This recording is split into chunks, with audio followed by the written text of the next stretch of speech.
vježba nas uvijek podsjeti što je u stvari vojnički poziv. To je da budete spremni za obranu domovine, a to postižete samo kroz uporno i neprestano vježbanje i profesionalizam.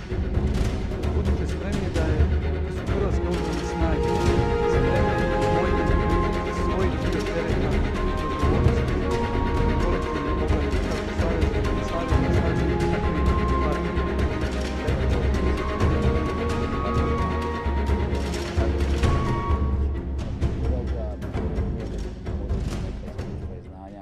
Iz naših područja djelovanja, znači što se tiče naših misija i naših područja interesa.